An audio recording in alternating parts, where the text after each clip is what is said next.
하나님의 크신 사랑과 은총이 여러분의 삶에 함께 하시기를 빕니다. 오늘은 나는 야훼다라는 제목으로 함께 하나님의 말씀을 나누겠습니다.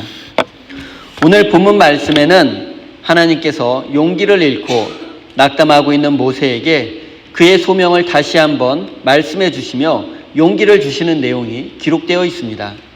하나님은 모세에게 파라오 앞에 나아가서 히브리 백성들을 해방시키라는 하나님의 말씀을 전하라고 하셨습니다.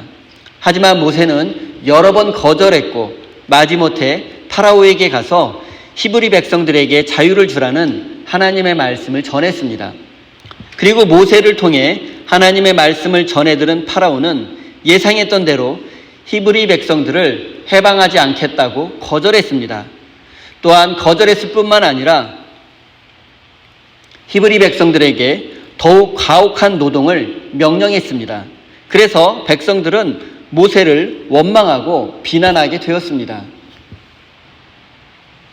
그런데 지금 이 모든 상황은 사실 모세가 염려했던 것이고 이런 일이 벌어질 것이 두려워 하나님의 거듭된 요구에도 섣불리 순종하지 못했던 것입니다. 이제 이 상황을 지극히 인간적인 관점에서 생각해 보겠습니다. 모세는 내 백성을 해방시키라는 하나님의 말씀을 파라오에게 전했습니다. 그런데 파라오는 거부했고 오히려 백성들에게 더 심한 노동을 강요했습니다. 그런데 누구의 말이 이루어졌습니까? 누구의 말이 현실이 되었습니까? 하나님의 말씀입니까? 아니면 파라오의 명령입니까?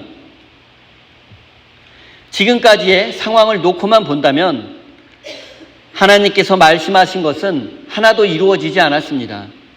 하지만 파라오의 명령은 현실이 되었고 백성들은 더 심한 노동을 하게 되었습니다. 히브리 작업반장들이 파라오를 찾아가 노동 강도를 줄여달라고 요청했지만 소용없었습니다. 그리고 모세의 말도 이루어졌습니다. 그는 애당초 히브리 백성을 해방시키겠다는 하나님의 말씀이 현실성이 없다고 생각했습니다. 그래서 여러 가지 변명을 해보았지만 끝내 하나님께 설득되었습니다. 하지만 결과는 해방이 아니라 더 가혹한 노동이었습니다. 그런데 과연 하나님의 말씀은 이루어지지 않았고 파라오의 말만 이루어진 것일까요? 이것으로 파라오의 권력이 확인된 것일까요? 그리고 모세가 이제 하나님 앞에 큰 소리 쳐도 되는 것일까요? 나는 안 된다고 했는데 하나님이 하라고 해서 어쩔 수 없이 했는데 결과가 좋지 않으니 모두 하나님 책임일까요? 모세는 이때 하나님께 이렇게 말했습니다. 5장 22절입니다. 모세는 주님께 돌아와서 호소하였다. 주님, 어찌하여 주님께서는 이 백성에게 이렇게 괴로움을 겪게 하십니까? 정말 왜 저를 이곳에 보내셨습니까? 모세의 말이 곱지 않습니다. 그의 말에는 하나님을 향한 원망과 불평이 깊게 담겨 있습니다. 하나님 말씀대로 했더니 상황이 더 악화되었습니다. 도대체 왜 나에게 이런 일을 시키신 것입니까? 모세는 하나님께 이렇게 거침없이 말했습니다. 지금 이 현상만 놓고 본다면 모세의 말은 틀리지 않았습니다. 하지만 모세가 모르고 있는 것이 있습니다. 그것은 바로 하나님의 시간입니다. 아직 하나님의 시간이 이르지 않았기 때문에 아직 하나님의 계획이 이루어지지 않은 것뿐입니다. 하나님의 시간이 되고 때가 되면 하나님은 백성들을 이집트에서 해방시키실 것입니다. 그러나 모세는 너무 조급합니다. 한번 시도해봐서 결과가 좋지 않으니까 하나님을 원망합니다.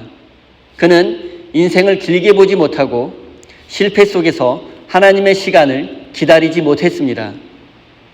하나님의 뜻과 계획은 이루어지지 않은 것이 아니라 아직 이루어지지 않았을 뿐이며 지금 이루어지고 있는 중입니다. 그리고 하나님의 시간이 되면 결국 이루어지고 말 것입니다. 사랑하는 성도 여러분, 우리는 원망하고 불평했던 모세와 근본적으로 다르지 않습니다. 오히려 모세보다 더 심하게 하나님을 원망하고 불평하기도 합니다. 모세의 이런 불신앙적인 모습은 오늘 우리의 모습을 보여주고 있습니다. 우리는 너무 단순합니다. 한번 기도해 봐서 결과가 좋으면 감사하고 결과가 좋지 않으면 원망하고 또 쉽게 포기하곤 합니다. 하나님의 뜻과 계획은 많은 경우에 한 번에 이루어지지 않습니다. 우리가 원하는 시간에 이루어지지 않습니다. 많은 우여곡절 끝에 하나님의 시간이 되어야 이루어집니다. 왜냐하면 하나님의 뜻과 계획은 단순히 일회적으로 우리의 소원을 들어주는 것이 아니라 우리를 하나님의 사람으로 변화시켜 영생을 주려는 것이기 때문입니다.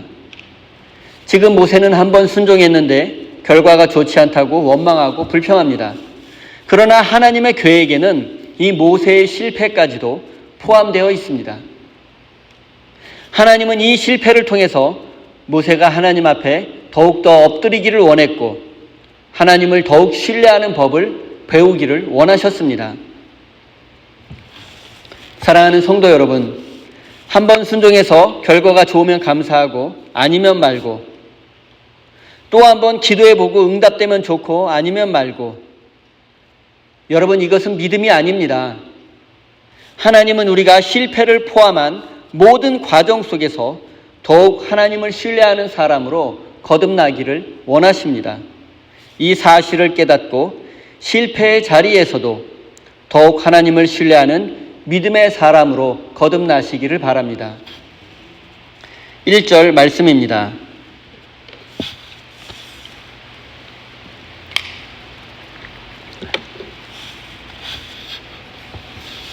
주님께서 모세에게 말씀하셨다. 이제 너는 내가 바로에게 하는 일을 보게 될 것이다. 틀림없이 그는 강한 손에 밀려서 그들을 내보내게 될 것이다. 강한 손에 밀려서야 그들을 이 땅에서 내쫓다시피 할 것이다. 하나님은 원망하고 불평하는 모세에게 나의 강한 손으로 히브리 백성들을 해방시킬 것이니 이제 걱정하지 않아도 된다고 말씀하셨습니다. 하지만 인간적으로 생각해보면 하나님은 모세에게 실망하고 배신감을 느꼈을 수도 있고 그에게 벌을 주어야겠다고 생각하셨을 수도 있습니다. 그러나 하나님은 은혜롭고 자비로운 분이십니다. 모세의 실수와 잘못에 대해서 안타까워하실 뿐 분노하거나 진노하지 않습니다. 그리고 다시 한번 기회를 주시고 기다려 주십니다. 이것이 바로 우리를 대하는 하나님 아버지의 자세입니다. 그런데 우리는 어떻습니까? 하나님의 큰 사랑과 구원을 받았음에도 타인의 작은 실수나 잘못을 용서하지 않는 경우가 많고 또 너무 쉽게 상처받고 실망하고 기다려보지도 않고 남 탓하는 경우가 너무 많습니다. 사랑하는 성도 여러분, 하나님은 우리가 죄를 지었을 때 용서해 주시고 기다려 주시고 새로운 삶의 기회를 주십니다. 그리고 마침내 우리를 하나님의 사람으로 변화시켜 구원해 주십니다. 우리는 이렇게 하나님의 놀라운 사랑과 은혜를 받은 사람들입니다. 사랑하는 성도 여러분, 이제 하나님의 놀라운 사랑과 은혜를 받은 사람답게 기다려주고 용서해주고 다시 한번 기회를 주시는 멋진 믿음의 사람이 되시기를 바랍니다. 2절과 3절입니다. 하나님이 모세에게 말씀하셨다. 나는 주다. 나는 아브라함과 이삭과 야곱에게는 전능한 하나님으로 나타났으나 그들에게 나의 이름을 여호와로는 알리지 않았다. 모세는 지금 한 번의 실패 앞에 현실의 벽을 실감하며 불안해하고 두려워하고 있습니다. 그 결과 하나님을 원망하기에까지 이르렀습니다. 모세는 하나님께 도대체 나에게 왜 이러시냐고, 왜 나에게 이렇게 어려운 사명을 맡겨주셨냐고 불평합니다. 이에 하나님은 당신의 큰 팔로 히브리 백성들을 구원해 주시겠다고 말씀하셨습니다. 그리고 다시 한번 당신의 이름을 알려주시며 모세의 소명을 상기시켜 주셨습니다. 하나님은 히브리 민족의 조상인 아브라함과 이삭과 야곱에게는 전능한 하나님으로 나타났으나 그들에게는 이름을 알려주지는 않았습니다. 그러나 하나님은 지금 모세에게 당신의 이름을 다시 한번 알려주십니다. 출애굽기 기자는 하나님의 이름을 나는 주다라고 기록했습니다. 히브리어로 주는 여호와 또는 야훼이며 다른 한글 번역 성서에서도 주님 또는 여호와 야훼라고 번역했습니다. 한 달 전 출애굽기 3장을 강의할 때 야훼라는 이름의 역사적 배경에 대해서 살펴보았으니 오늘은 그 이름의 의미에 대해서만 간단히 말씀드리겠습니다. 출애굽기 3장에서 모세는 불타는 떨기나무 가운데 하나님의 음성을 들었습니다. 이때 하나님은 모세에게 나는 스스로 있는 자다라고 말씀하시며 야훼라고 이름을 알려주셨습니다. 그리고 하나님은 파라오 앞에서 실패를 경험한 모세에게 다시 한번 그 이름을 알려주시며 히브리 백성을 해방시켜 주실 것을 약속하셨습니다. 6절입니다. 그러므로 너는 이스라엘 자손에게 말하여라. 나는 주다. 나는 이집트 사람들이 너희를 강제로 부리지 못하게 거기에서 너희를 이끌어내고 그 종살이에서 너희를 건지고 나의 팔을 펴서 큰 심판을 내리면서 너희를 구하여 내겠다. 하나님은 모세에게 반복해서 나는 주다, 나는 야훼다라고 말씀하십니다. 하나님이 자신을 야훼로 알리신 첫 사건이 바로 이 말씀입니다. 물론 창세기에도 하나님을 야훼라고 설명하고 있기는 하지만 그것은 이미 야훼라는 명칭을 알게 된 후대의 사람들이 그렇게 부른 것뿐이고 실제로 하나님이 자신의 이름을 야훼로 알리신 사건은 이번이 처음입니다.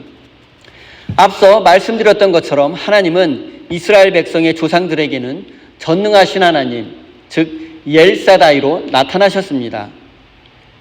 엘샤다이. 그런데 하나님은 오늘 모세에게 엘샤다이를 뛰어넘어 야훼로 나타나심으로써 모세가 하나님을 훨씬 더 잘 알 수 있도록 해주셨습니다. 하나님께서 인간에게 자신을 나타내시고 또 자신에 대해서 알려주시는 것을 신학 용어로 계시라고 말합니다. 그리고 인간은 오직 하나님께서 자신에 대해서 알려주실 때에만, 즉 계시를 통해서만 하나님을 알 수 있습니다. 그리고 지금까지 모세와 이스라엘 백성들은 하나님을 전능의 하나님으로만, 엘샤다이의 하나님으로만 알고 있었는데 오늘 이 사건을 통해서 모세와 이스라엘 백성들은 야훼 하나님을 알게 된 것입니다. 즉 하나님에 대한 이해와 깊이가 더욱 깊어진 것입니다. 하나님의 뜻과 섭리에 대해서 더욱 분명히 알 수 있게 된 것입니다. 하나님의 이름인 야훼의 의미에 대해서 간단히 살펴보겠습니다. 야훼는 우리말로 스스로 있는 자, 나는 나다라고 번역할 수 있습니다. 영어로는 I am who I am, I will be who I will be, I am that I am. 이 말을 풀어서 설명하면 나는 나다, 나는 내가 존재하고 싶은 모든 곳에 존재할 수 있는 존재다. 그리고 나는 내가 하고 싶은 것을 모두 할 수 있는 존재다라고 이 정도로 설명할 수 있습니다. 그런데 지금 저의 이 설명을 듣고서 아마 많은 분들이 그래서 하나님은 어떤 분인가 하고 의문을 가지고 설명이 충분하지 못하다고 생각하실 수 있습니다. 그리고 이런 의문을 가지신 분은 저의 설명을 제대로 이해하신 분입니다. 사실 저도 하나님의 이름의 뜻을 정확하게 알지 못합니다. 하나님의 이름의 뜻을 여러분에게 정확히 설명해 드릴 수가 없습니다. 왜냐하면 하나님이 자신을 알려주신 만큼만 우리가 하나님을 알 수 있고 인간의 입장에서는 인간이 하나님을 만나고 경험한 부분에 한해서만 하나님을 알 수 있기 때문입니다. 여러분 장님이 코끼리 코 만지는 이야기 많이 아시죠? 여러분 장님이 코끼리에 대해서 얼만큼 알 수 있습니까? 자기가 코끼리에 대해서 만진 코에 대해서만 알 수 있습니다. 그런데 장님은 뭐라고 말하죠? 나는 코끼리를 안다고. 나는 코끼리를 다 안다고. 여러분, 이게 얼마나 어리석은 설명입니까? 얼마나 어리석은 말입니까? 여러분, 우리는 하나님을 만나고 경험한 부분에 대해서만, 지극히 하나님의 작은 부분에 대해서만 알 수 있어요. 그러면 우리 인간은 어떻게 해야 되죠? 하나님 앞에 겸손할 수밖에 없습니다. 나는 모른다고 할 수밖에 없습니다. 나는 아이라고, 나는 작은 자라고 말할 수밖에 없습니다. 그래서 성서의 위대한 믿음의 사람들은 하나님을 만날 때 이구동성으로 나는 하나님을 알지 못한다고, 나는 작은 아이라고,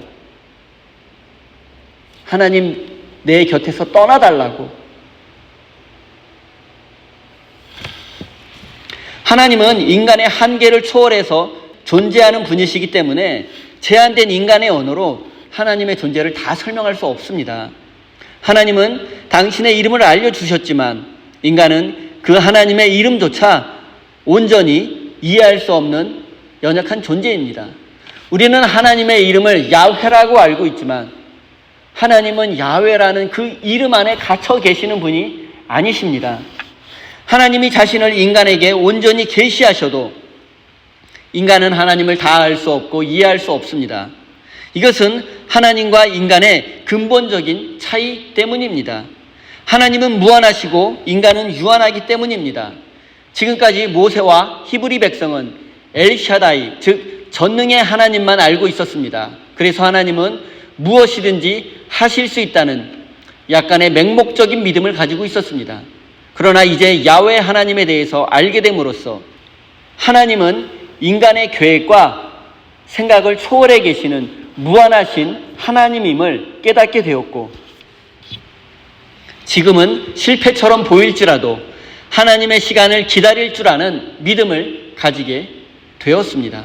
그렇기 때문에 인간이 하나님을 더 깊이 알 수 있는 방법은 일상 속에서 자신을 계시하시는 하나님을 조금씩 경험해 가는 것입니다. 그것이 실패의 자리여도 상관없습니다.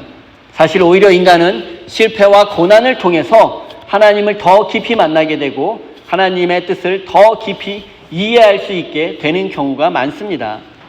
조금씩 하나님을 경험하고 일상 속에서 하나님과의 작은 만남을 통해서 하나님을 알아가는 것, 여러분, 이것이 바로 영적인 삶이고 이런 사람이 바로 영성이 깊은 사람입니다.